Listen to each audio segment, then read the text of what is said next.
Monday Night Football. Here we are again, another week into the Liga MX chaos. As always, we are here Monday nights in the Lions Den podcast. To everybody out there listening, welcome to the Lions Den. We are here to break down all what happened in Leon's weekend against Pumas. Victory Monday, I must say. We won. We kind of deserve that winning feeling after the past a couple of games that have definitely saddened us a bit, but I think we are ready to jump back, and we did versus Pumas. We'll be talking a little bit about the whole chaos this week in Liga MX. I mean, it's been a lot to kind of digest from the Veracruz, from Team Solidarity, from San Luis. It's just a lot of stuff going on in Liga MX, and we'll definitely talk about that. And also, to end our show, we'll definitely talk about the preview versus San Luis, Matosas returns versus La Fiera, so that'll be very interesting to watch. As you can see on the screen, we are not alone. We have Carlos and Louis, and we are still waiting on two other Fieras. So, guys, welcome, and how are you guys feeling today? Great. Great. A little bit tired. Great because we won, but it's not a good weekend for the Liga MX. Yeah, definitely. We'll definitely talk about that, but we're feeling very ambitious because Leon did get their victory. So before we dig into the novela stuff, as we all know, it's kind of like the juice, of the podcast for a bit. Let's go ahead and talk about Leon versus Pumas. Leon trying to get their win after a couple of weeks. Hello, everybody on the chat. Chungo Loco returns. He says, crazy weekend. Yes, indeed, a crazy weekend. Matias, Sabotage San Luis, SMH, and Gustavo Aranda, thank you for joining. He said Macias is the man amongst the boys. We'll definitely talk about JJ Macias right now. Thank you guys for joining the podcast. He also said he's earned my respect after the goal versus Panama. I mean, he's the man of the show. He's on fire, right? Again, Leon versus Pumas. We're going into a Sunday noon game. I mean, I don't watch Sunday noon games unless it's Leon, and it is what it is. Carlos, you don't watch a lot of Toluca games, then, huh?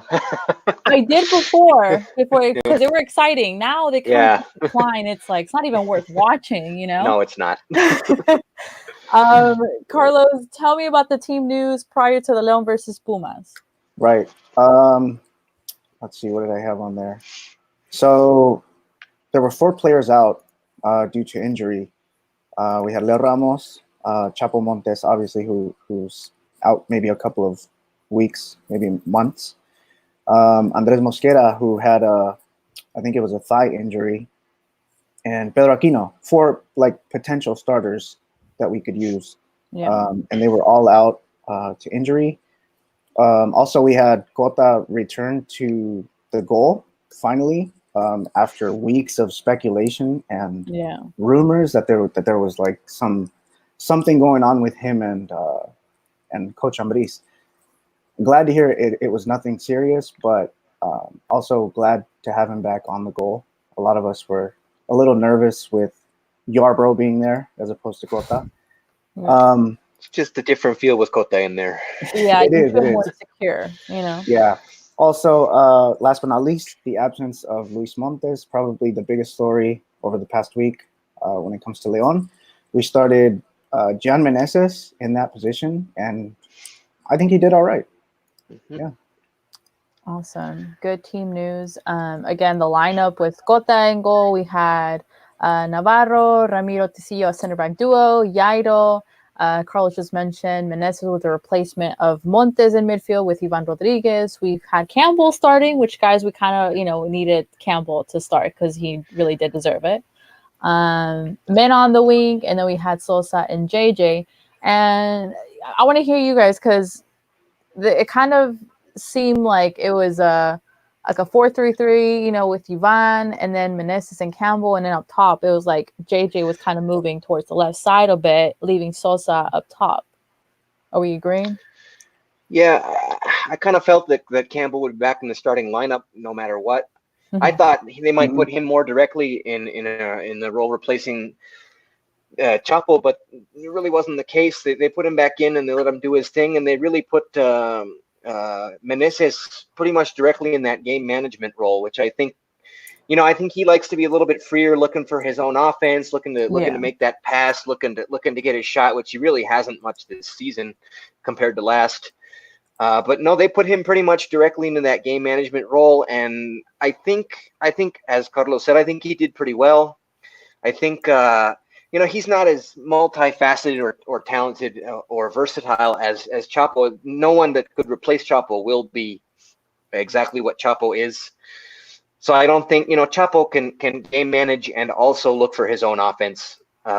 Whereas I think Meneses can only do one or the other. So I think he really felt committed to that game management role. And, I don't think there was any moment where you could say that he really wasn't doing his job. I think he was fairly invisible, but I think in that exclusively game management role, that's a good thing. Sometimes it's not good to be invisible. Like, we don't want Angel Mena to be as invisible as he is right at the moment, seemingly. Yeah. But in Meneses' case, I think it's okay. I think he did a very good job. I mean, it was a solid team effort all around. I mean, nobody was, except for a few moments of brilliance. I don't think anybody played an outstanding, excellent, super 90 minutes. But it was very, very, very solid all around, I would say. Against a team that I think showed they were vastly inferior in Pumas, at least from an attacking standpoint. Yeah. Definitely. I think you said correctly. I think Meneses did his job. Go ahead, Carlos. Mm-hmm. Oh no, go ahead. Finish. Oh, I was just saying. I think what Chapito has that Meneses is just his vision. I think that's all we lost, vision, because Chapito sometimes has that vision on the field that you don't expect until you see that ball coming through from him. You're like, there it is. But I think Meneses did well. He was very creative with and without the ball, so I think that definitely helped us. So I think it was a decent game. It wasn't, like Luis said, it wasn't the best, but I think it definitely is a good starting point after this, FIFA break to definitely get Leon back on track.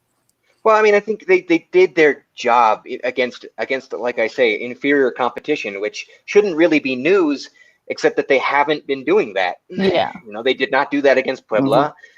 Again, with a weird lineup, but they didn't do it. They didn't do it against Veracruz, infamously. Yeah. So for them to come back and take care of business against a better team than those two, but still inferior to Leon, it's a good sign. I mentioned in my pregame status update that I do every time I go that this game was key, that it would be very telling about what Leon wanted to be going down the stretch, whether they wanted to be a contender again or just another guest at the party. And I think this should hopefully set good things in motion for them for the last 5 matches.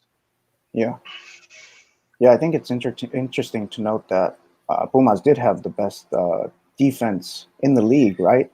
And yes, their defense is elite. Yes, for sure. Yeah, and for I would say the last 15 to 20 minutes of the first half, we were like poniéndoles un baile, we were really good against them. So that's really a positive sign, especially after the last 3 games that we had, where we had no idea what we were doing. We were just standing around. On Sunday, the team actually looked like they knew what they wanted to do. They were moving. There was nobody standing around. So that's definitely a positive sign. Absolutely. I mean, I think they looked like themselves again. They hadn't looked like themselves in the last two matches, and it wasn't even the best version of themselves, but it was at least looking like themselves. But they didn't look anything like what we'd grown accustomed to the last 2 league matches. It's just, so for them to even look like themselves, that's something to build on, and hopefully to start playing their best football in the last, when it really matters and gain momentum for Liguilla. And I think Pumas, they don't score. They had a wonder goal yesterday. I have to hand it to Carlos Gonzalez. That was a beautiful goal. I was sitting right in front of it. I was sitting on that side of the stadium, and it was beautiful. But it was. I think even he was surprised. It was pretty fluky. Pumas just does not score goals like that. They're not. If they score, it's usually off of mistakes or a counter maybe. But they're not going to generate attractive attacking football. That's just not the way they play. And I knew that the minute that we went up in the second half, for them to score even one, let alone 2 goals to darnos la vuelta otra vez was probably not going to happen. They're just not an attacking team. Their best chance was to hold that 1 goal lead for the rest of the match, and they couldn't do it. Yeah. So, but credit to us for taking advantage of that and getting our game going. For sure. Yeah. Obviously you said the goal came in, but then let's talk about JJ Macias. I mean, he's been, man of the season for me for like a year now, especially, playing with Mexico. And obviously people can say what they want about his goals against, lower level teams, whatever. But that goal was fantastic. Like, it was just beautiful. It was excellent, especially, I don't know if you guys saw the little backheel pass he did right before that. Yes. Where he passed it to, who was it? Campbell, I think. Somebody on the wing. I think it was Sosa. And but I mean, when he got the ball, you saw it. He did the overstep, and with his weak leg, he scored that, and it was a powerful shot from an impossible angle. Exactly. Through with in his line of sight, at least 2 or 3 Pumas players, including the goalkeeper. For me, that's probably his best individual effort. He's been the recipient of a lot of good buildups and a lot of good passes, and sure, he's made the runs himself to be in the right spot to score. But I think that's probably his best individual scoring effort in a León uniform, I would say, from what I've seen. Yeah, just the level of difficulty, and I mean the fact that there was some buildup, but the majority of the effort was individual, and it's just sad because every goal like that he scores, the closer he gets to leaving our team. I know it's kind of like that double, that double. It's a double-edged sword for sure. Exactly. Yeah. I mean, he's at 7 goals, right? So he's only 2 away from the league leader. And he's Mexican. Like, well, what? And that's with a 6-match. That was with a 6-match scoring drought. So So imagine, good point. Imagine. In good company said Agüero, the Argentinian Macias. Very interesting. Nice. We have Javier. Let's go ahead and add Javier to the stream. Javier, welcome to the Lions Den. How are you tonight? Thanks for joining us. Hey guys, my bad. I was kind of late, but thank you for having me. And I caught the last thing you guys were talking about, Macias. Yes. Yes, I agree with Carlos. That was a powerful shot, and I did see that taco that he gave, and it was impressive. I thought that's exactly the attitude you were supposed to show after Pumas was winning, and after they were doing caños left and right. It was kind of like good thing that Macias stepped up this game, and he was involved in all the goals, right? I think he headed. Yeah, you're right. Yeah, he headed. Yes, he headed the corner down for Tecillo to tap it in. Yeah, on the second goal. And even in the first half, when Mena missed that gimme the wide open tap in, worst miss of the season. Yes, we'll have to talk about that a little bit too. He was involved in that one too. So Macias is a beast, and you're right, Lewis. I believe that every time he scores and he plays like that, it's kind of just cementing the fact that he's not going to be here next season. Hopefully, I want him to achieve his dream. Yeah. Yeah. I will. Again, we've talked about this on previous episodes. We just don't want to see him go and not play. Yeah. When he could be gaining more experience and scoring more here. But I think it's pretty much inevitable at this point. Not just because of this match, but because of his play with the national team. I think this is probably his last season with León for now. Anyway. Don't say that. See, I just got goosebumps. Like, no, just I hope I'm wrong. I hope I'm wrong. But right. Talking about, Carlos said a couple of weeks ago about the whole documentary of what he said, Dorman looking into JJ playing against Pumas. Best believe they probably saw this Pumas game too, León against Pumas, and saw Macias score. So that was very interesting. But Louis, you were at the stadium. Talk to me about the second goal. Well, as I was mentioning, I was sitting on that side of the stadium, so I had a clear view of the Pumas goal, and then in the second half of Tecillo's goal, I I was just, especially a team that defends as well as Pumas, I was surprised that there were 2 or 3 Leon players unmarked and onside right in the goal mouth. And then when I watched the replay later, even the commentators were surprised. They thought they must be a foul or something. There's no way that can be a goal. I mean, the corner came in, and again, credit to Macias for heading it right down to where those guys were standing. But the fact that they were completely unmarked, that was very, very surprising. But credit to Tecillo for being aware and tapping it in before they could close down on him. And it was an exciting moment. That was right in front of the Leon Porra. I wasn't with the Porra, but I was on the banda on that side of the stadium, and it was a fun moment. It was a great moment. And again, once we took the lead like that, there was just, you could get a feeling in the stadium that Pumas was not going to come back from that.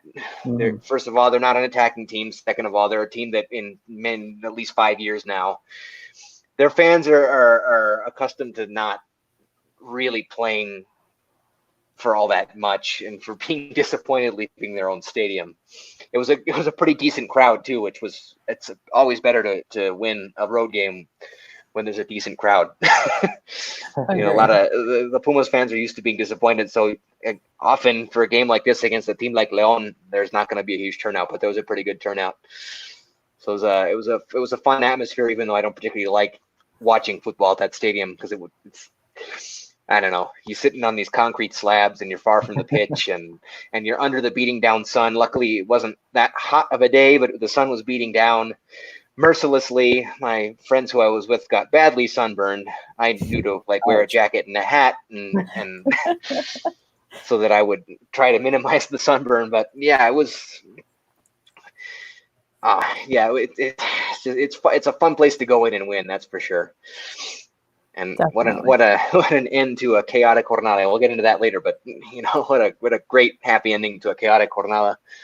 I can't imagine if we'd lost, after all that. Oh my God, it'd be such a sad Monday night. But and a long drive back. My God, they could have done this, they could have done that.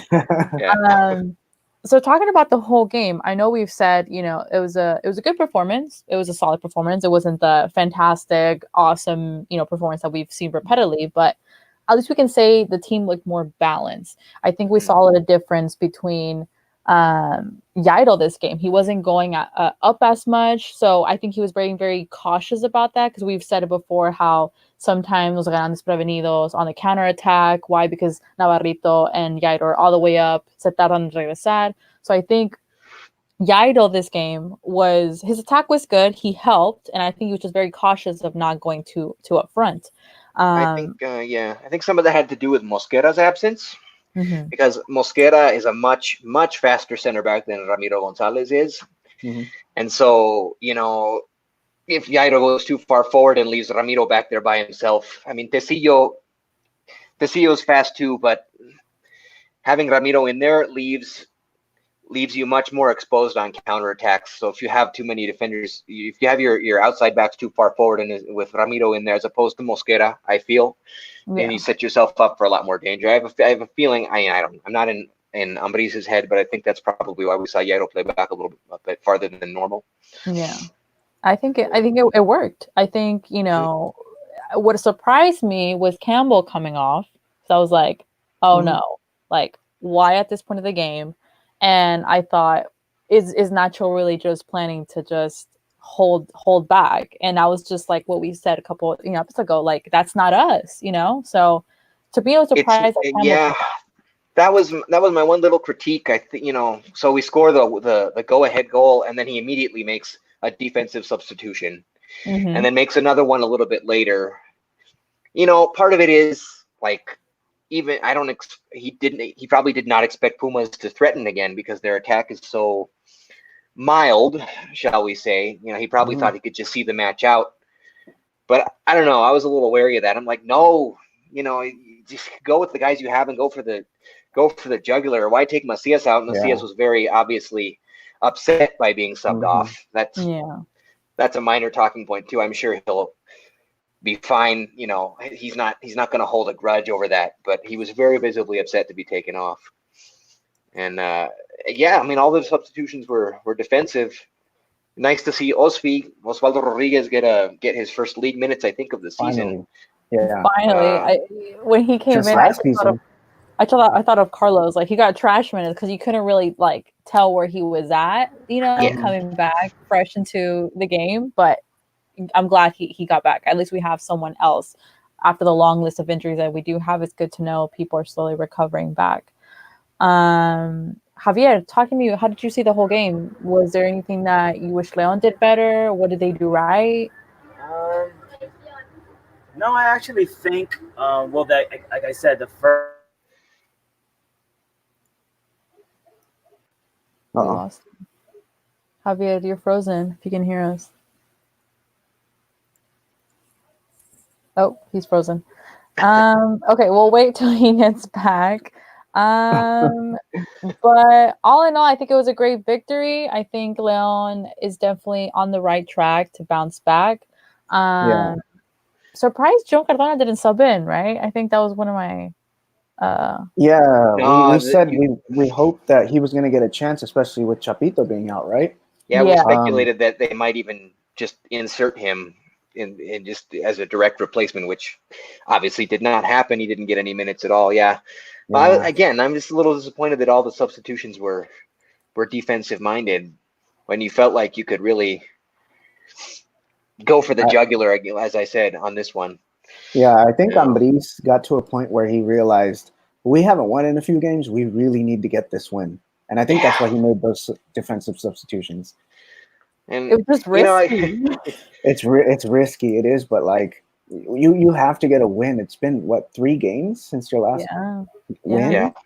And I'm nervous for this upcoming doble jornada. Like, I'm nervous, especially what we thought of easy peasy doble jornada was going to be and how it came out. And people are questioning us, questioning our capabilities, questioning if we were the same as last season. And I mean, for the most part, I think we have 90% of the team that was last year, just of a different formation and a couple of extra people that, have kind of slowly engaged in the same chemistry that Leon has. But I think it's a good win. I just think, to me, what Nacho did was kind of risky, kind of like doing these substitutions, very defensive. And I'm thinking, what if, what we've seen before happens?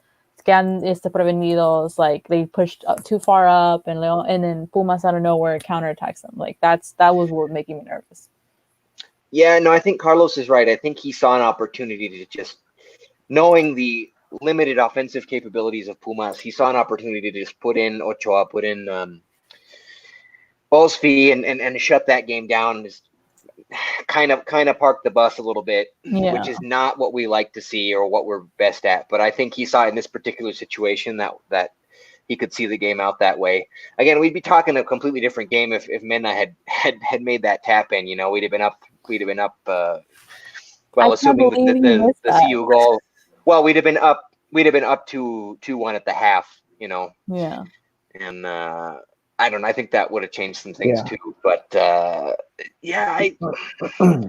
against a team that's very offensively dangerous, and 1-goal lead might not be enough.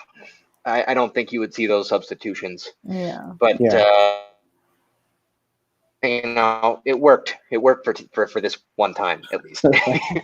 It did, and something else I noticed was that excuse me, Pumas wasn't playing like Puebla or Atlas, where they were playing just on the counterattack. Yeah. Like they were actually attacking us. And so that left a lot of gaps. And like you mentioned right now, we would have taken a 2-1 lead into halftime. That would have probably opened up a lot more gaps in the second half, and we probably would have hit the jugular as you said. I mean, I figured playing at home, under their hot sun home field advantage, which they love so much. It's why they play the time that they do. I figured they would, even if they have limited attacking capabilities, they would try to attack us. And it's not, you don't want to go in front of your home fans and sit back. That just doesn't tend to happen. Yeah. And so I figured they would attack us, como pudieron, and they did, but they just don't have very many weapons. Mm-hmm. But credit to Gonzalez for that 1 goal, which was very pretty. I didn't enjoy seeing it, but it was a pretty goal. Yeah. As we've mentioned, Mena with that terrible miss right in front. I think besides that, he was very effective 1v1, especially in the first half, like typical kind of Mena that we saw last season, like towards that wing, 1v1, winning those duels. I think, we can applaud that, Mena is also kind of feeling himself back again, except for that terrible miss in front. But, I think we're starting to slowly like that maybe something changed, in Leon, and I hope it's here to stay. Yeah. It's just funny that Mena has that wonder goal with his national team. And then the easiest goal he'll ever score in his life, except for that against Santos last year with the long overhead pass that Jonathan Orozco came out and just, he had a wide open shot from right in front. One of the easiest goals he'll ever score, he misses right after making perhaps the most difficult one of his entire career. Yeah. But that's así es el fútbol. ¿No? I mean, that's the same thing happened to Sosa after having his hat trick against Necaxa, and then has easiest one of his life against Atlas and just can't put it away. That's true. That is true. But I think you're right. Hopefully it means good things for him moving forward, because he looked better than he had. Yeah. Chango Loco on the comments in reference to JJ Macia said, "Just marry him already, Cuddy. Get that bread." Hey, he has a girlfriend and I have a boyfriend. I'm more than happy with my significant other. In Good Company has a question. He said, there are reported talks of Liga MX returning to Libertadores. Do you guys think this current squad can compete with the South American giants? Good question. I think we have to see Leon compete in Conca Champions. I was going to say, I think that'll be a good test. But I do miss. You really can't compare. You can't compare the tournaments, obviously, and thinking of old time Leon, Libertadores, those games, guys, I lived them like it was just I was just in front, on the TV. They were just so exciting, and with that comes a beautiful jersey that I still need to get, that long sleeve green with the. I have that one. I'll wear that one next time. No, I don't think the Conca Champions will be a good measure in terms of level of competition, but it'll be a good measure in terms of, because competing in two high-profile tournaments, your National League tournament, and then something like Libertadores or Conca Champions at the same time, it's more than just having a talented squad. It's having depth and knowing how to make the best use of your players so they don't get overused. In a vacuum, if we didn't have to worry about fatigue or anything like that, yes, absolutely. I think this Leon squad, as currently constructed, could compete in Libertadores, but let's see how they handle Conca Champions first, in terms of the fatigue and game management from a technical standpoint, from a coaching standpoint, and from this tactical standpoint, all that kind of stuff.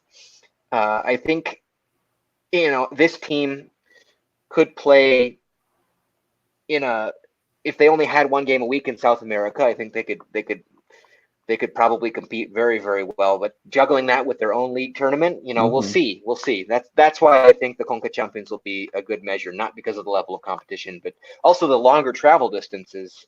We're more than likely going to get matched up with an MLS club in the first round of the Conca Champions next semester. So it could be, might have to fly to Montreal or something and come back and play a league match the following weekend. So this team hasn't had that experience in 5 years, and the last time they didn't go all that well, even though they had it went well to a point in Libertadores, but it did not go well in Conca Champions. And there's this, it'll be a good test for the players and for the coaching staff.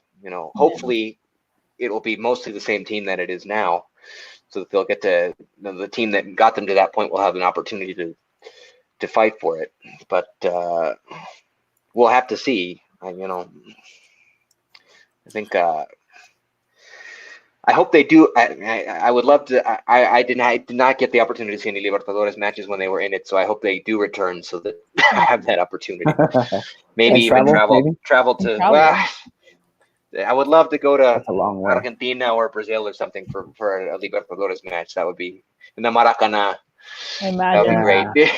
That'd be awesome. I think the only thing for me personally that kind of worries me is just our depth, because as you guys saw this past weekend, we lost Chapito Montes. We don't have anybody to replace him.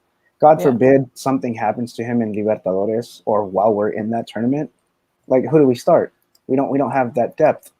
I think also, like, there's other positions, like JJ Macias might be leaving. So who do we have to replace him? We have Ramos. Okay, Ramos is probably going to be the league starter. But then who do you start under Ramos? Like, I think we have to fill in a few gaps before we say, okay, we're ready to compete in Libertadores. Well, the health of the roster is a big caveat. As you mentioned at the top, 4 potential starters out of this league match. If those guys are all there, if you have a complete team healthy in both competitions for an entire semester, you're going to have a shot to win everything. But that's just not the nature of this game. Guys are going to get hurt. So I think if JJ does leave, they're definitely, even if Ramos stays, they're definitely going to have to get another striker, and hopefully, more of a Boselli, Ramos, Macias quality, and not Vinicio Angulo quality. Nothing against Vinicio Angulo, but there's a clear difference in level there. Do you guys know how long we're gonna keep Godinez around? Because we do have him. I think he's on loan, but a year loan, wasn't it? A year. So he's gonna stay after Macias leaves then. Right? So, I haven't been like completely. Like, I just hope his price tag isn't 15 million. I hope it's like something affordable, because I think he has potential. He does. Maybe like no me llena del ojo. But then again, how we said before, we need to give, the players that just come, we need to give them time, because we've seen before, when we give them time, they either rise and become these great players that we just have to start them, or otherwise. So I think Godinez still has a lot to prove to me. I think it's hard because obviously you have JJ, you have Ramos, you have Sosa, you have all these other players that obviously I would start them over Godinez. But I think if you ask me about last season, are we good to compete for Libertadores? Yeah. I guess even with no debt, but just the way they were playing, I think that just says enough. But I would love Liga MX to return to Copa Libertadores. I don't watch Copa Libertadores because no Liga MX teams to watch. There's no point. So in the conjunction with that, it's just Liga MX really has to work with the teams, because that's what's kind of the argument before. They would have they have to travel to Argentina midweek, and then they have to make it back by a certain time. And what if they weren't going to be able to meet? Let's say they played against Cruz Azul or Morelia on a Friday night, and they were going to make it. Well, they're going to you have to make it, or that's it. Like, they wouldn't work with the team. So that, if they really want to, get back into Copa Libertadores, they really have to support each other. So all the teams have to support each other. Why? Because at the end of the day, you're representing Liga MX. You're not representing just your own self. So, Well, I think I'll be quite honest here. We're going to get to the chaos in a little bit, but for Liga MX to be talking about going back to Libertadores, they got a lot of business to take care of in-house here in Mexico before they should be thinking about that. To be quite honest with you, let's take care of the problems they have here before getting back involved with another continent. It's a fun idea. It's a great idea. It's a nice idea. It's an exciting idea. But I don't know. There's a lot to deal with here before they start thinking about that. Yeah, I think there's a ways to go before we get involved in stuff. Go ahead. The first thing we have to take care of is that damn relegation rule. Yeah. Oh, that Don't- that you can't don't buy let your way Team- back into first division. Yeah. Exactly. And with that, guys, we're gonna go ahead and dig in. Licho on the comments said thoughts on the Veracruz protest. Well, we're about to dig into that subject. Leon won against Pumas. Yay! We are going to recap the next game, but before that, we're going to get into a little bit of the Liga MX novela that occurred this week. I mean, it's last week. It's been kind of like a day-to-day basis, starting last week. Veracruz, we're talking about bought their way back into it. And I'm going to go on a little rant on here because it's just really frustrating. They buy themselves back in a form of payment. We really don't know. We don't know if it was money. We don't know if it was a house. We don't know if it was a boat, any type of payment, not taking into consideration that you still have players to pay. Veracruz starts and, they haven't won in over a year. You owe these players from 3 to 6 months and they have had enough, and, I sided with them because I think beyond they haven't played well, they haven't won, they show up. They get their job done, regardless if they're good or bad at it. They get their job done. They deserve to get paid just like any other job. And, if people were questioning, well, why didn't say anything before? I mean, you don't know what kind of threats have occurred before. You don't know the situation, so Veracruz is demanding we need to get paid or we're not playing. We're not playing. And it kind of just evolved into this like snowball effect where, they were having like, if we don't get paid, like we're not playing. Bonilla apparently had gone to visit, and it was just this whole mess. It comes to Friday, but before Friday, the FMF comes out saying we're gonna loan 18 mil pesos to kind of pay Veracruz so they can play. And then he goes out to saying, well, they should have taken care of this before. And to me, it's like Liga MX, La Liga is just washing their hands with the situation. Why? Because they allowed Veracruz to pay their way in. And now they're dealing with the consequence of, well, they're not getting paid. Well, whose fault is that? Right?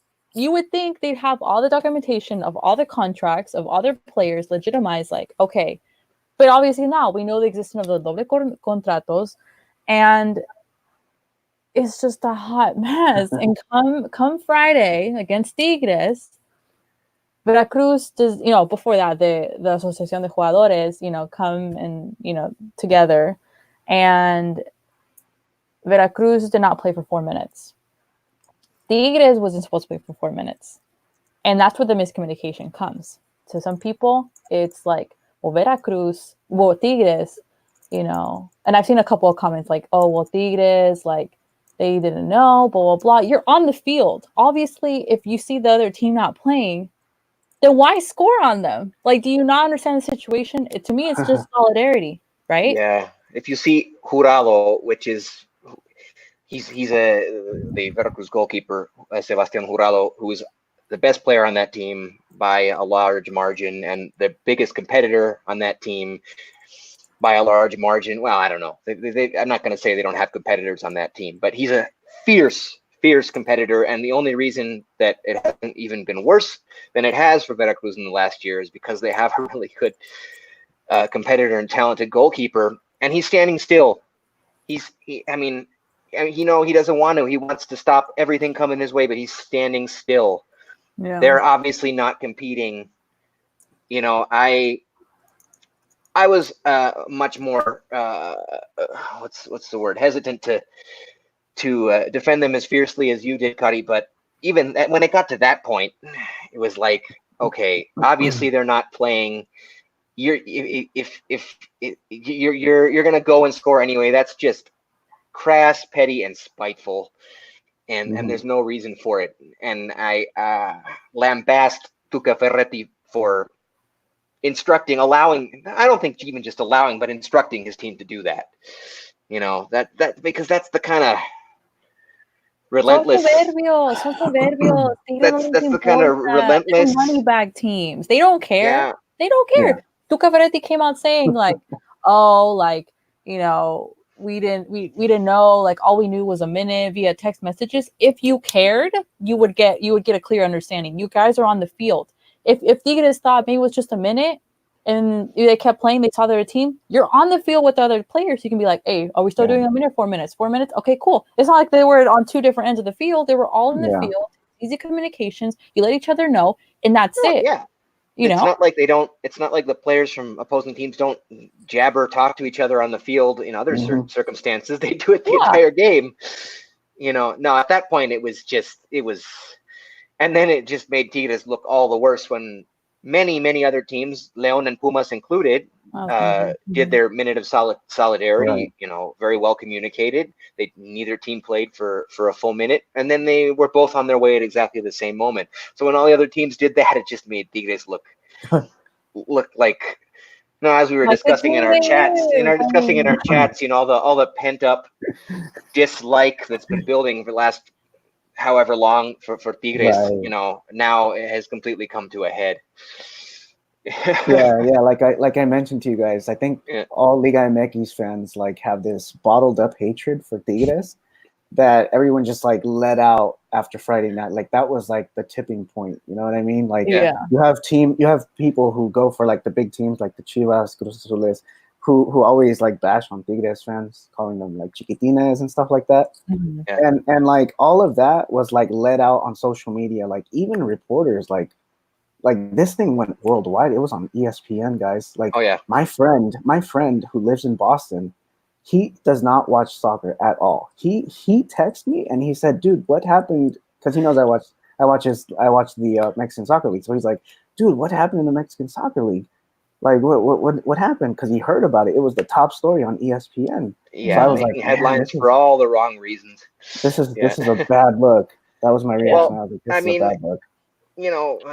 My thing was all this unnecessary circus that the Federación caused, because first they say vehemently, adamantly, Veracruz, we cannot do anything for you. And then all of a sudden, 18 million pesos out of nowhere that they can just give them to make sure the match is played. Obviously, that was their contingency plan all along. So why not start with that? Why let all this drama build up, all this uncertainty and bad press build up? Why not just say, well, we'll make sure you have money so that there doesn't have to be a strike. They clearly, the Federación clearly had no intentions of calling their bluff. They had no intentions of not letting the matches be played if they were going to do that. So why not do it from the start? Why make this unnecessary circus and affecting people's travel plans? Not just mine. Yes, I travel lots of matches, but our fan base replied to me on Twitter. Yeah, we got 2 buses going that we have to pay for whether the match is played or not. I'm sure León fans were not the only ones in that situation. Mm-hmm. So why not just come out with that from the beginning? Avoid all this mess. I think that was my biggest thing. I think they thought the players were bluffing, because even the reporters were like, wait, weren't they not supposed to come out? And then when they were standing there, everyone who was commentating the game, they were like, they're not going to play. Everyone was surprised. You know what I mean? So I think they wanted to catch the players bluffing, which obviously they weren't. Yeah. To me, no, but go ahead. What made me angry was I respect the player Gignac. I respect him coming into Liga MX, top goal scorer of the team. His kid's born in Mexico. He has this love for Mexico and all that stuff. And he's such a player that a lot of people look up to for many reasons. And him to be not, the captain and not agree with it, the solidarity, I think that's where it makes him look very bad. And I think people could say, yeah, he's not Mexican, he's Europeo, and he thinks like this. I really don't care. I think that's an excuse. I think when it comes to, so long living in Mexico, and playing for the Mexican League and what Tigres has given him, what the league has given him in all aspects, for you not to just stop. It's definitely, especially the love that he has profused for Mexico in the past, and his position saying how his children were born here and all that, and how important that is to him, and how the Mexican Tigres fans have embraced him as one of their own, the way that few foreign players, maybe Mauro Boselli, at least before all the drama, few foreign players are here, like at least not in the same way that a Mexican player is capable of being. And it was just so blatant, how they passed the ball back to him so that he could score His against 100th goal. His 100th goal. That is so tacky. It's just, yeah. It's like you show up saying Veracruz hasn't won. We are going to win this game. Just stop 4 minutes. You have the rest of the game to score how many ever goals you want. You know, just show that solidarity, because it's not fair. Just because you're making buckets of money, and then Gignac said, I have friends on the other team. Wouldn't it look like you cared? Yeah. So, and that's where it makes me mad, because I admire him so much as a player. I admire him for so many other reasons, but he let me down Friday night. And, I think, Carlos has said, the whole anger against Tigres came out. But I think at the end of the day, we kind of know Tigres is being soberbio. We've seen it. When they play and they get second place, what do? As soon as they put the medal, they take them off. Why? Porque no saben perder. They don't know how to lose. They can't accept it, So it makes me mad. And, obviously we knew how the game ended. And Guri on Fútbol Picante was a clown. Like, he was saying, my players, I can't believe they did that. Like, not backing them up. So obviously at that point, there's no relationship between your president and his players, non-existent. And then you hear Veracruz coming out for a press conference, and that's where things get good. That's where you question, what are they going to come out to say? Brilliant, absolutely brilliant. All the players come out with the ringleader Salcido, sits down and basically airs out all the dirty laundry. How the conditions are at the club, how they haven't been paid. I mean, they exposed how Liga MX, how the femenil team is. They have, they signed a contract. They've only been paid the first month, and they barely get paid 3,700 pesos, right? That's not a livable wage. Yeah. The conditions of the dressing room, they have no water to bathe. They have no water to shower. They don't have a proper, to get their injury. I can't, I'm so mad. They don't have anything proper. I read an article. They have a doctor who's 64 years old, right? He does the bare minimum. He's not an expert when girls get injured. When they feel pain. It's just, they're barely surviving. And that's where you think Bonilla is at fault, because he just visited Veracruz and he didn't say anything. So for for Veracruz to air all that out, you think Bonilla is at fault because he just visited and didn't say anything. No, worse than didn't say anything. He said that he could do absolutely nothing, that the Federación could do absolutely nothing for them. That's worse than saying nothing. Exactly. And you think, when Liga MX Femenil is created, okay, every team has to have, a femenil. Why not? The FMF makes millions off of all these, friendly games. You would think, you know what? We're gonna help, all the teams with their femenil aspect. Make sure they have, a dressing room. Make sure they have. You would think they would go into that, but no, And it's just, it's insane. But I loved every second of Salcido talking, airing out how everything is, and it just questions you. To me, I'm waiting. What's gonna be the end? Like, what's gonna be the end of the story? Yeah, I don't know. Yeah, I don't know the answer to that question either. They're probably just gonna throw some temporary money at to try to make a quick solution and then forget about it until it blows up again, And see, with the whole San Luis thing happening yesterday, people were like, well, now they're gonna forget about Veracruz. And I hope they don't, because I think, as much as people can criticize Veracruz bought their way out, yeah, but at the same time, some things are not, it's Guri. For me, I don't know how he sleeps at night, having all this about the team and about this. He doesn't care. Yeah, he just doesn't care. I think the bigger entity to blame here is the league for just allowing this to happen. Like there's no overseeing player contracts with the doble contratos. There's no entity within the league that overlooks player contracts where they should be. Especially in Mexico, where there's a history of these types of things going on, a lot of corruption and stuff. There has to be some entity or some department that overlooks these types of things, and there isn't. There isn't. I think Veracruz with a new ownership group or new owner could have a resurgence like that. I remember in the NBA when Donald Sterling, the former owner of the Clippers, made those racist comments a few years ago. Yeah. And the owners of the league banded together and forced him to sell, essentially. They voted and forced him to sell. If something like that existed in Liga MX, forcing Curi to sell his share or percentage or whatever it is of the team and be not involved at all, and they got a competent owner, I think, they could turn around really quickly, but I don't see that happening. And it's sad because they even asked Curi, like, what do you think about the situation that Veracruz is now, having a player like Jurado, young player with so much future? He didn't even answer the question. He avoided that and said something totally different that had no relation to the question. Yeah. I mean, it's just, like you guys said, it's La Liga is at fault, FMF is at fault. They're all at fault. And it's absolutely atrocious because I love this league. I love how the league is in reference to like Liga. You never know what teams are going to come up every season, in that aspect, the backstage aspect of, the relegation system, how things are done. It's just, they don't look to fix things. They just enforce rules and you have to obey by them. And that's it. Like, there's no actual legitimate change that will better the league. And you think, like I said, that FMX makes so much money with all these friendlies. You think maybe they'll go back into, Fuerzas Básicas system, all that stuff to kind of uphold, Liga MX, but it doesn't. And, referring to solidarity, Puebla and Atlas didn't do a minute. Cruz Azul and Morelia did a minute. Pachuca Juárez did a minute. León Pumas did a minute. Chivas and Monterrey did a minute.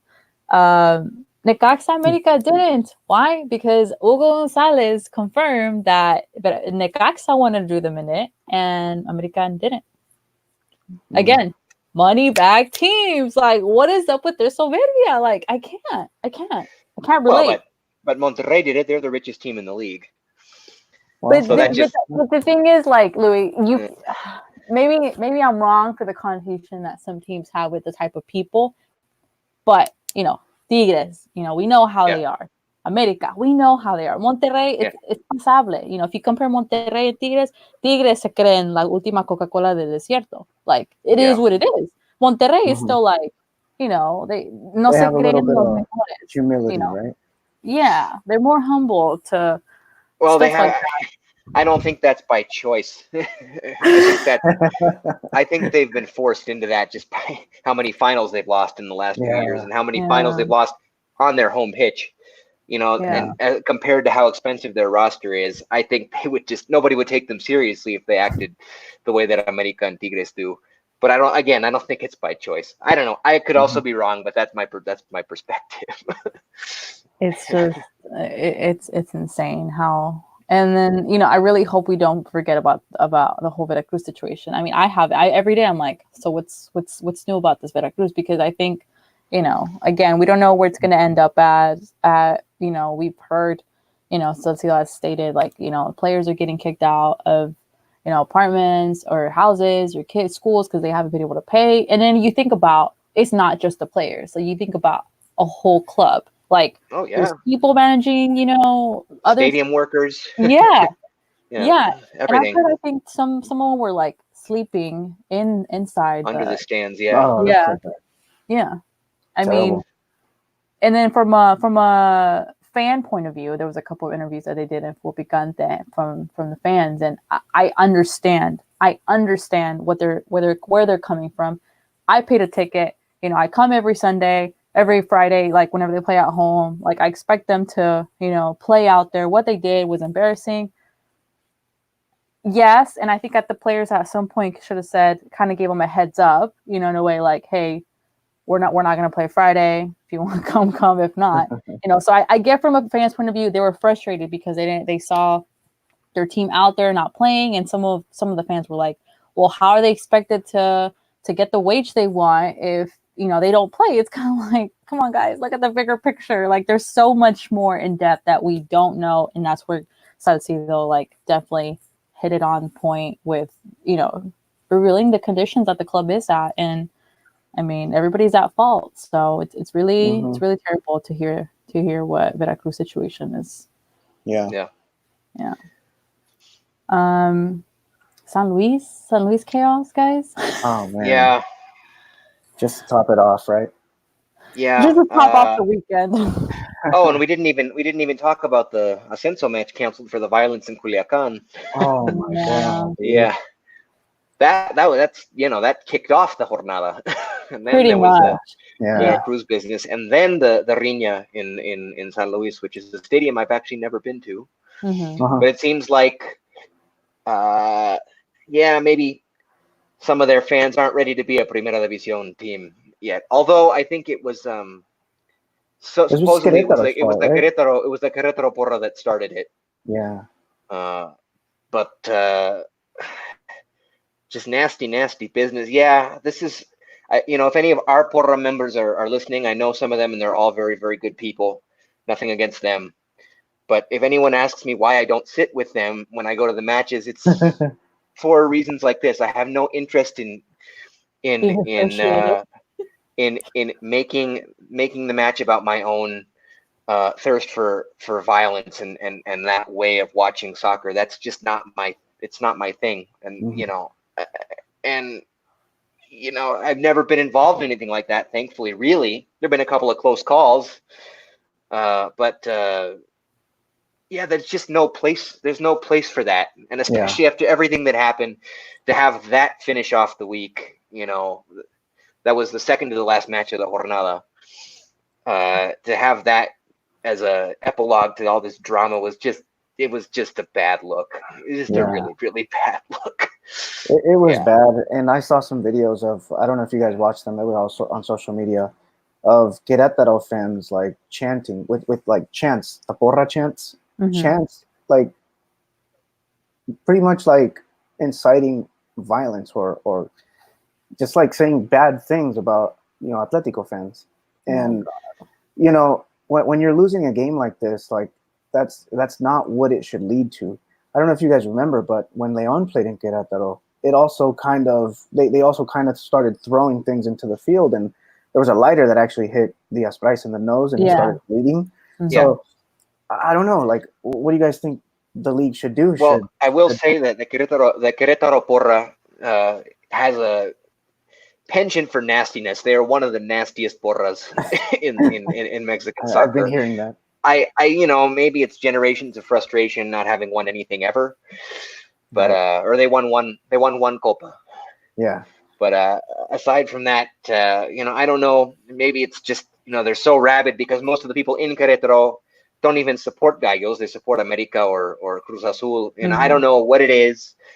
They have a nasty porra, one of the worst. This is not the first time that there's been incidents involving them. As Carlos was saying, there was even as recently as the last time we played. Not as serious or severe, obviously. Yes, Diaz Price was hit by a something from the stands, but yeah, I don't know. It's just a bad look. It's just a bad look, and there's no need for it. Maybe the only good that'll come of this is, they want to make that, now that San Luis is in Primera, they want to make that a big rivalry. They want to make that a clásico, because it used to be, I guess, sort of kind of a clásico, because those cities are not very far apart. And now there'll be a lot of bad blood between them every time that they play. And that's it shouldn't require violence to make that happen, but I guess now by default there'll be a lot of bad blood literally between those teams. Unnecessary teams bad blood.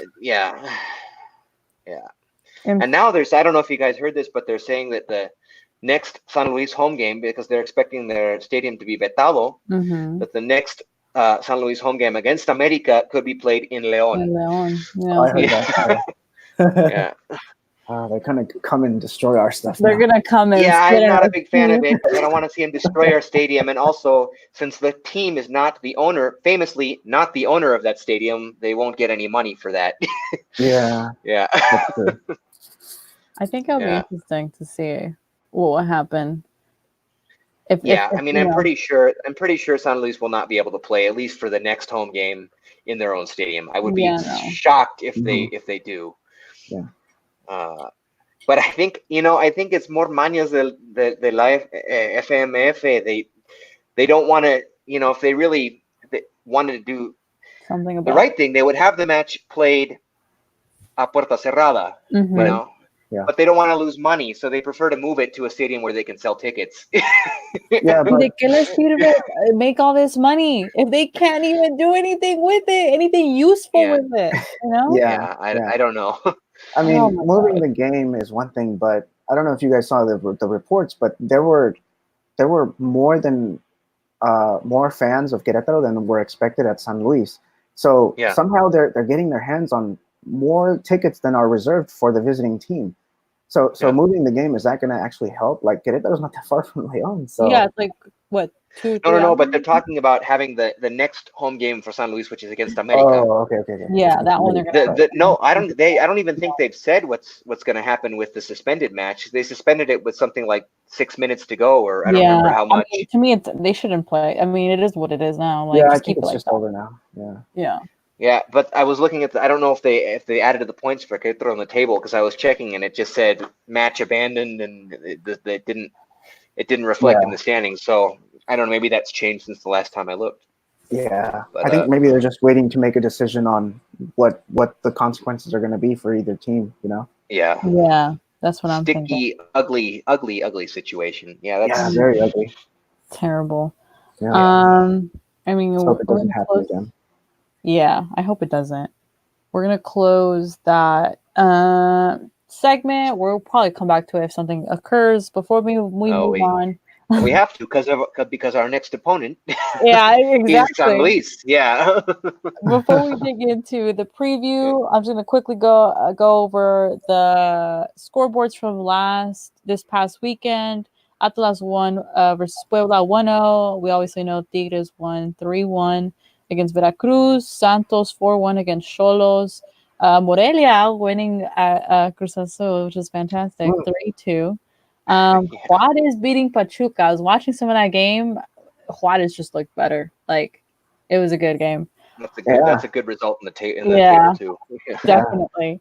Necaxa and America drew 2-2, which I was great result in the table. Yeah, also. Exactly. You never want to see America come back to get a result, but in this case, it's pretty good for us, because now we're only 2 points. We're only 2 points behind Necaxa with a game in hand. León winning, obviously, as we know, 2-1 against Pumas. Querétaro, it says suspended, time to be determined, which I think, I don't know if Google's wrong with. I think they'll either leave it like that or not. And then Monterrey and Chivas drawing 1-1. In other news, Peláez is their new director. Is that confirmed? I mean, it's all over.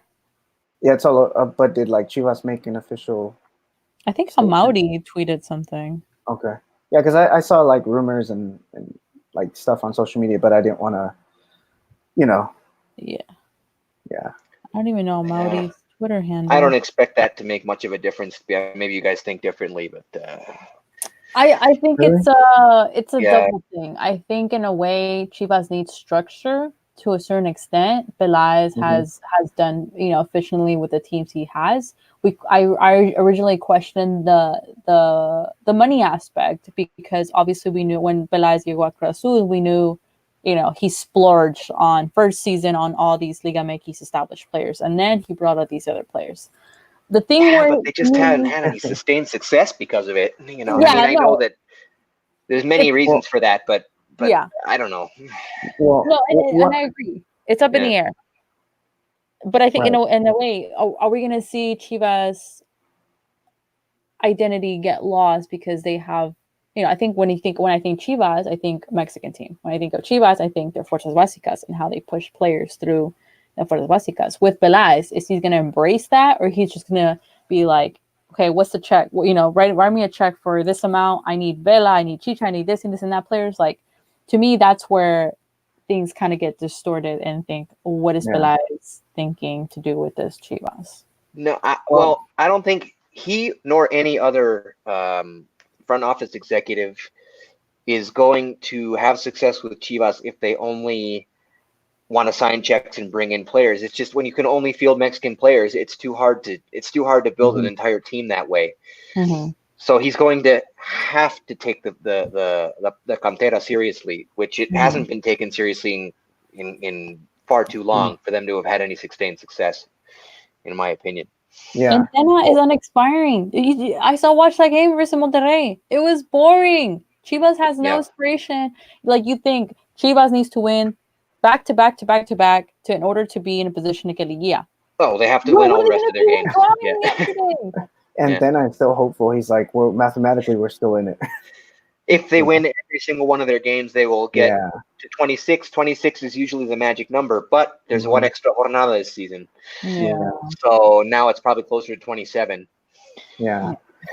Well, so one thing that I was thinking about with Peláez going to Chivas was, and I'm just saying this, it's an opinion. I don't want to, I'm not going to say it's true or not.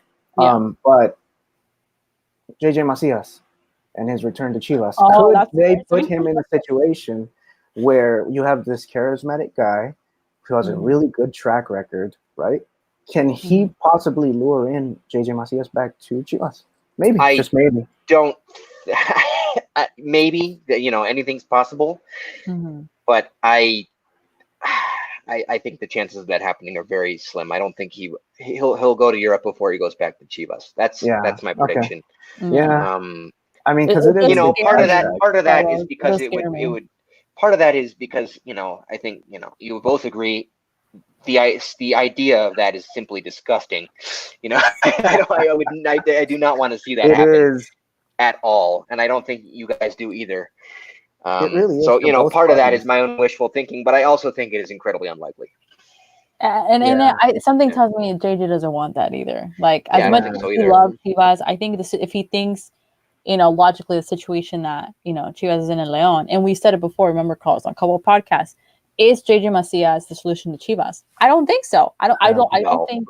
It's just like many people are like, oh, you need JJ and we'll win. No, it's not that easy because it's they have so many. They have so many holes in their roster. Yeah. No, I mean, I have many issues that we don't need to get into here about their Mexicans only rule.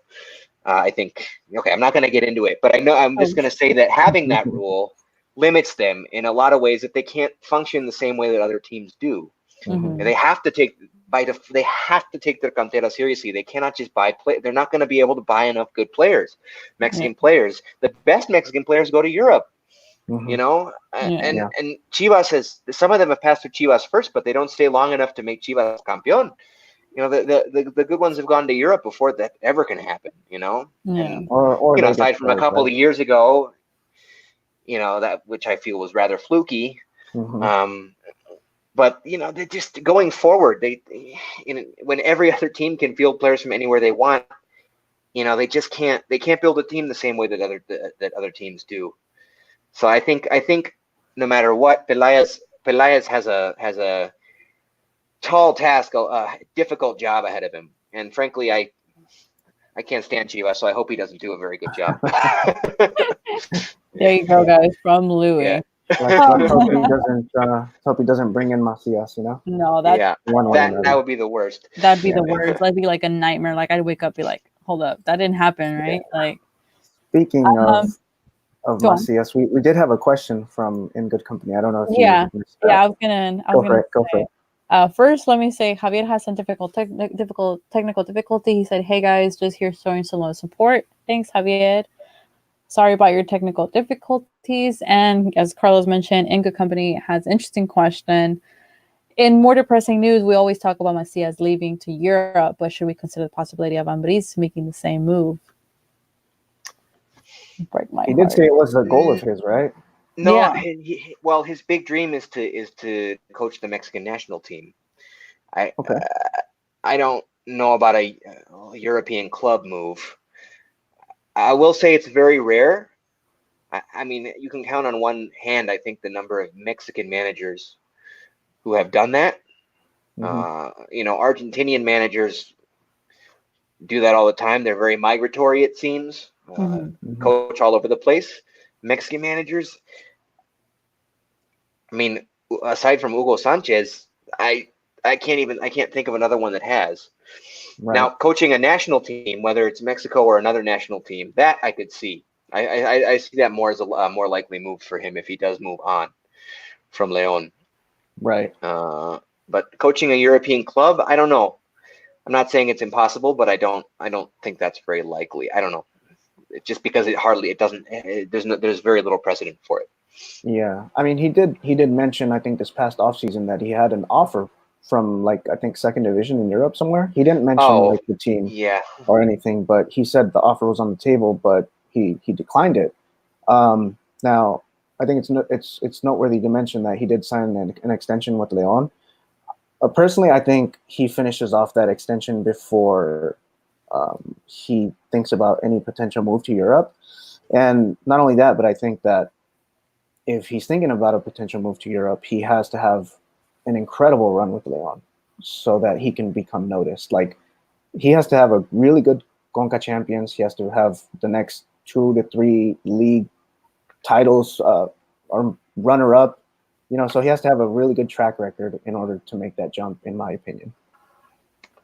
I think it'd be fantastic. I mean, I think if someone who really follows Leon this past 2 seasons and can really see how Leon has, developed this chemistry and how, behind it, the players that Nacho does have and how he's worked with them, I think, I think nothing is impossible. I think, it would be a fantastic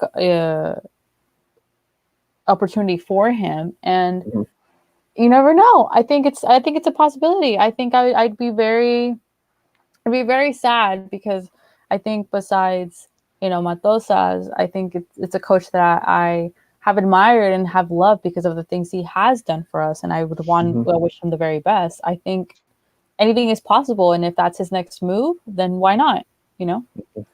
Yeah, now I'm remembering. I think he did serve some time as an assistant for Atletico de Madrid or something. Exactly. I think it was Atletico. Yeah, it was with. So it's not like, as I'm remembering, it's not like he doesn't have any European pedigree at all. So perhaps in his case, it's less far-fetched than it would be for another Mexican coach. Yeah. But I think this is by far his best stint as a head coach anywhere. And he's just getting going. I don't know if the resume is there yet for a good head coaching gig in Europe. Yeah. Not second division, although maybe some second division jobs would be just as attractive as coaching in Liga MX. But I just don't know if the resume is there yet. I still see it as fairly unlikely for the time being. But it's more likely that JJ makes the move first, right? Absolutely, yeah. What if they end up in the same team? Jaw dropping. Seriously, even if he wasn't like head coach, if it was like some auxiliar or something, that would be fantastic.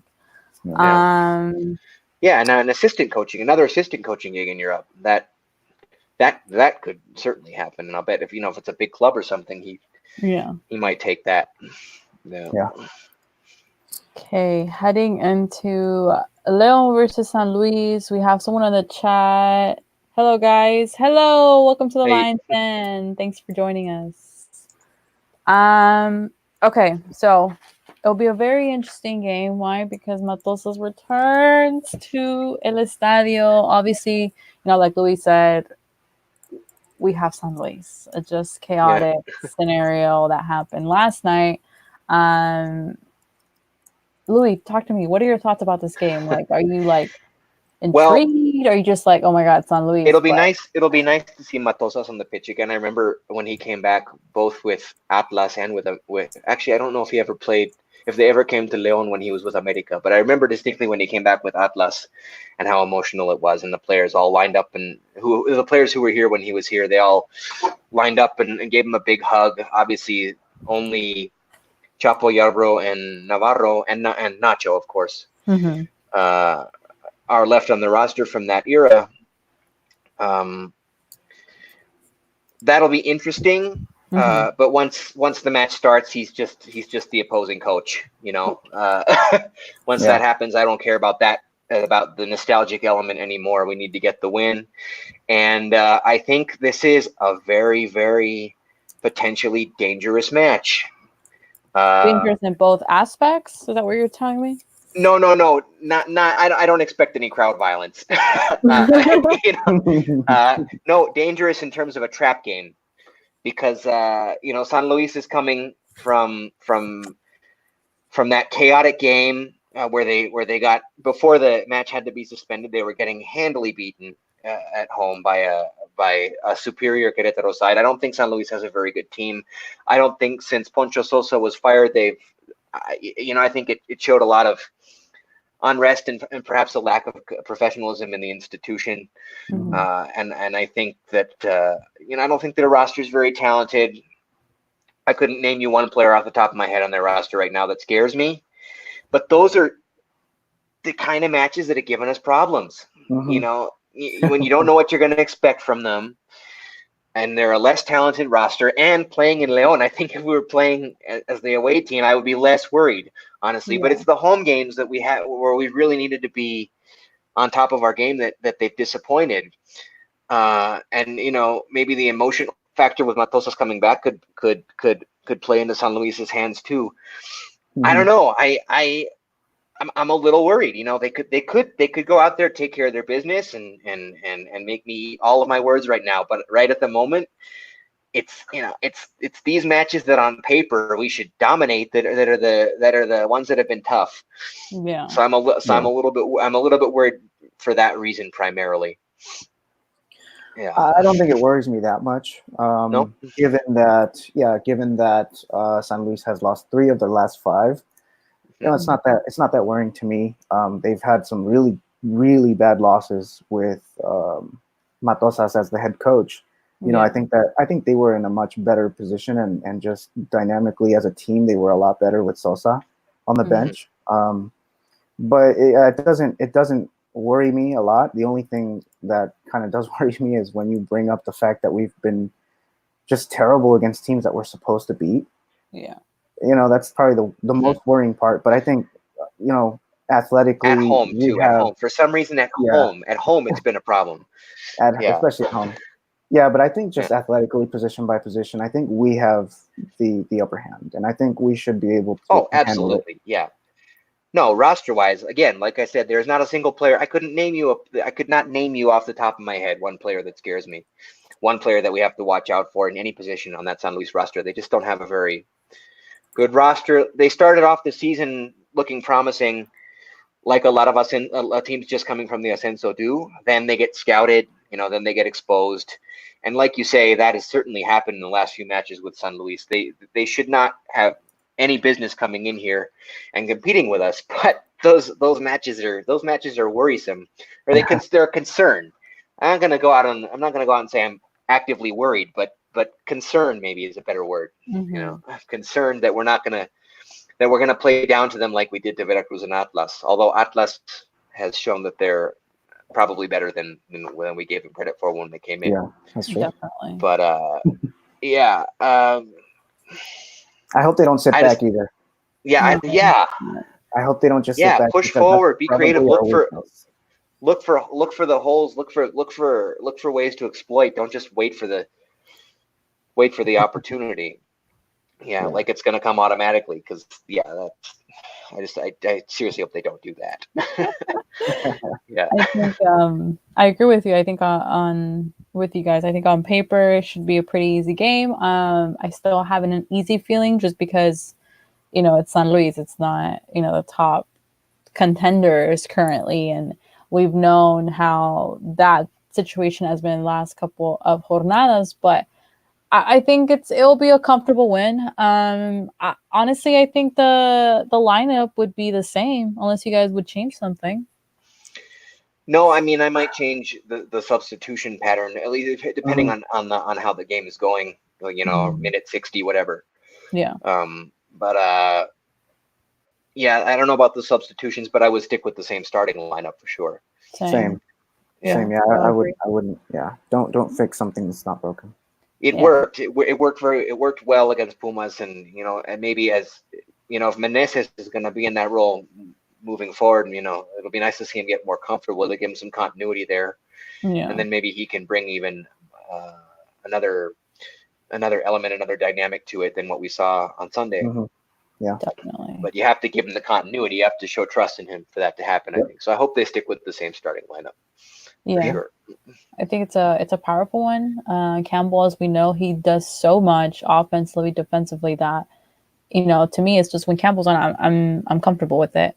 I think everybody else should be on point. If any substitution to be made, I think it's after the 70th minute. I mean, I don't see why we need anything earlier. It'd be interesting if we got to see Joan Cardona this match. Maybe get 20 minutes or something. See how maybe he adapts to that role, My one exception for the starting lineup would be if Mosquera is healthy and ready to go, then I would put him back in. But that's far from a sure thing at this point. Yeah. Maybe Ramos. Maybe if Ramos is back. I'd like to see Ramos go. I said, last time or maybe 2 times ago that I don't think we've seen from him anything close to what he's capable of, and maybe the injuries have played a role in that. He just hasn't been able to stay on the field. But I think he's a far better striker than what we've seen, and so if he's able to play, maybe he can get some minutes. Well, prediction time. Carlos, prediction. Hoping that San Luis doesn't just sit back and suffocate our offense. I think if that doesn't happen, we'll get an easy 2-0 win. 2-0. Okay. Louis, your prediction. I'll go 3-1, but I think the deciding goals will come later rather than earlier. I think we'll probably score first.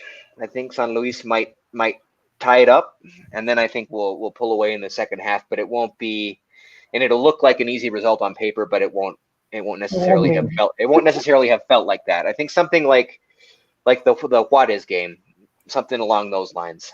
Gotcha. Okay. Yeah. That's a good way to put it. Yeah. I'm gonna go with a 3-0. I think I'm feeling confident. I think before I was pretty conservative because of how Leon's doing. I think I'm feeling pretty confident. I really hope they do well, especially at home.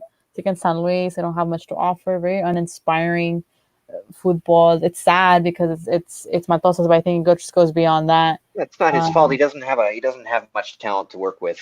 Yeah. And they've been gradually more and more exposed as the season has gone along. Like I said, they started off looking like they might compete even for a Liguilla spot, but haven't looked like that lately. Yeah. So I'm going with the 3-0. Carlos said 2-0, and Louis said 3-1. We have our, is it 805 he said, or she said, I feel for Nacho. Cardona's not a player of his favor and probably won't see him in the team next year. It'll be interesting because we've had those players that have come, maybe don't get to play because coach maybe doesn't fit into his scheme and leave. I hope that's not the case. I think we need the depth of it, so we just need to give him time, and chance. He just deserves a fair chance. Yeah. And they said 2-1 Leon and 2 goals from Macias. Oh, okay. That's Interesting. I think we can all agree whenever in their scoreboards, Macias has to score one of them, right? Yeah. It's a given. Yeah. So that is our Leon versus San Luis preview. Anything you guys want to add before we take off? Yeah, just one last thing. I want to give special shout out to Milton Misael from León en Texas. He runs the León en Texas page on Facebook. He gave us a shout out and he shared our podcast on his page. So big shout out to him, and thank you for doing that, Milton. Thank you, Milton. And a shame about Javier's technical difficulties. I know. But we're planning on going to the next home game together. So hopefully that'll be fun. You guys can share with us next some week. selfies out of that and lots of good observations. That will be good. For all you listening, we're missing Javier. Javier has some technical difficulties, and Jose had also some difficulties getting on tonight, but I'm sure we will be together, reunited next Monday. For next podcast, we'll definitely talk about a doble jornada, talking about Cruz Azul and Morelia. That'll be very interesting. So we'll have lots of great, content talk about recapping the Leon game and previewing these two upcoming games and anything else in Liga MX. Thank you guys for watching the Lions Den podcast. As always, Monday Night Football. Thank you for everybody who joined us. Really appreciate it. I'm glad you guys have, a pod where we can talk about Leon because obviously it's the best team. Cameras the best team. Shout out to Chango Loco. Shout out to Gustavo Aranda. In good company, always. Just like Chango Loco supporting us. Chango Loco is from San Luis, so it'll be interesting to see what he says. Licho, also Javier, and 805 is, I think that's what it is. Licho said, I really like this podcast. Thank you. That's the point. Trying to engage with you guys. Yay. Tell all your friends. Share this with your friends. Yeah. And 805 is said, be here next Monday. And so will we. We will be here next Monday. Yeah. Give you guys all this content, Leon content in English, sharing with you guys everything from goals, lineups, our thoughts, everything that we know about Leon will be here. As always, you guys can see on the screen. Oh, Follow our pages on Twitter. Follow our Twitter handles, as you can see on the other. On this is backwards. Follow Club Leon Ing. We follow everything there of Club Leon in English from someone who knows how to run the English account. Anyways, thank you guys for watching. Oh yeah, and we'll have something special coming up soon, courtesy from Carlos. Again, thank you guys for joining us on another Monday Night Football. Follow us on Twitter for all the Leon coverage, especially on game day, where we typically live tweet. Louis is always at the game, so you can also see his videos. And Carlos is always tweeting minute by minute on what's happening during the Leon games. Again, thank you guys for joining. Carlos, Louis, and we're taking off. See you guys.